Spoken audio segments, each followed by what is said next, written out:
This is Mike Franklin, the property tax guy, and today we're going to talk about the Killdozer story. And you're going to wonder how the Killdozer story pertains to assessment matters. Well, it pertains to municipalities and how they treat the public. This particular issue was a code issue, but dealing with code in a small municipality is very similar to, or a large one, very similar to dealing with the assessor. And similar appeal options, similar ways in which they tend to treat the public. And this is a case that happened in Granby, Colorado. It's a little different than New York state law, but the nature of municipalities is the same. I participated in assessment matters in 39 counties across the state, the majority of upstate New York, and an incident such as this is not usually this extreme, but the customer service issues are very commonplace. This happened in 2004. It didn't make bigger news because it happened on the day that Ronald Reagan died. And so what happened was that this guy, he wasn't from this town, but he moved into town about 10 years earlier. He bought a steel building to do his business in. He was a welder, and he would do muffler work and whatever welding needed to be done. And it's a pretty handy guy. And he was a pretty popular guy. Had a lot of friends, did a lot of snowmobiling and all kinds of stuff. And but one of the people of influence in the town wanted to build a concrete batch plant right next to his building, which he opposed due to the noise, the trucks, and the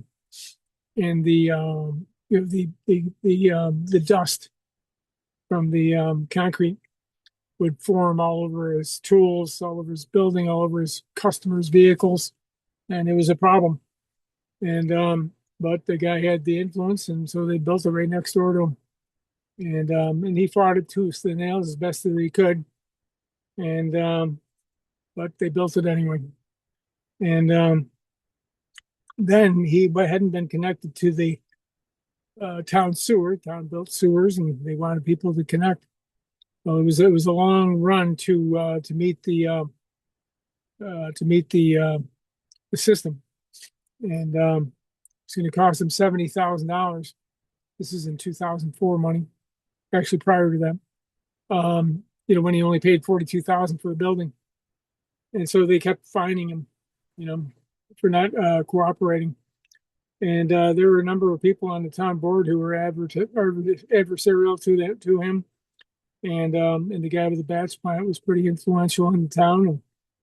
And basically, if he didn't pay the fines, he was going to be, they would foreclose and auction his building. He'd be removed by the sheriff at gunpoint if necessary. And that didn't go over well with him. But he went through all the standard procedures. He hired a lawyer and tried to support his position, but that just made it worse. He's just throwing money away on the lawyer, doing nothing. I don't know what the strength of the case was, but it just got him more and more frustrated. But basically, he was dealing with a lot of cronyism. In these small towns, there's laziness, there's incompetence, there's cronyism, and there's sometimes outright fraud. And could be a combination of cronyism and fraud, preferential treatment to some people who are friends of the town and not so much the outsider, like this guy felt he was. And but sometimes people get treated, most of the time, actually, in my experience, dismissively. The customer support is awful.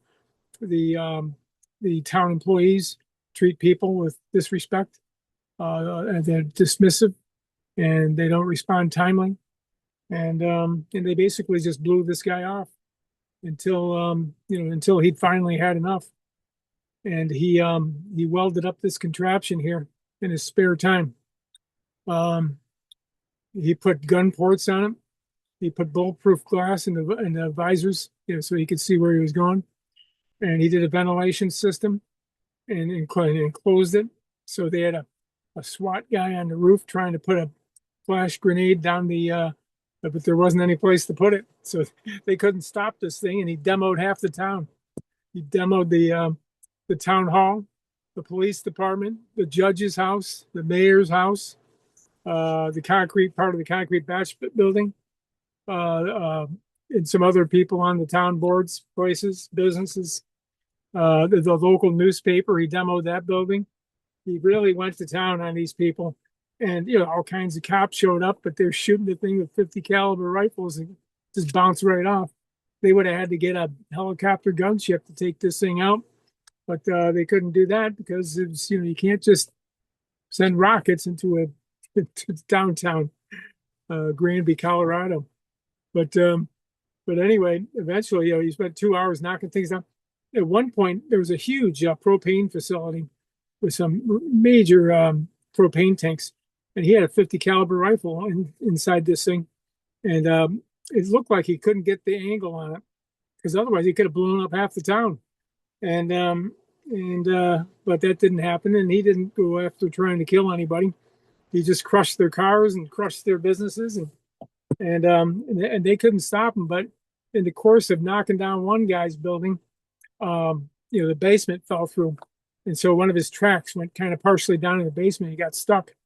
So that was the end of that, and the bulldozer was overheating and everything, and so he ended up shooting himself.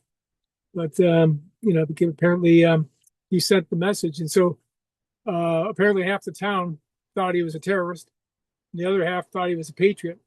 And kind of like in the Revolutionary War, the British thought our founding fathers were terrorists, and but we think of them as patriots. But he felt that was the only recourse he had, and as I mentioned in the previous video, there's this lawyer from Saratoga Springs that learned how to use the Freedom of Information law to expose these politicians and get it spread through social media. Well, they didn't have that in those days, and he probably wouldn't have had the technical skill anyway, nor the legal skill. And so it was just this is what happens. But it's obviously preferable to take the legal route.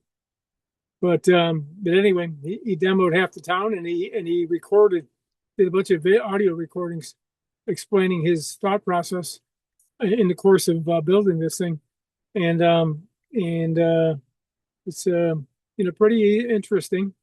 A reasonable guy turned to be unreasonable, and it's unfortunate to me that the judiciary didn't intervene with the nonsense that was going on in this town, because that's their job.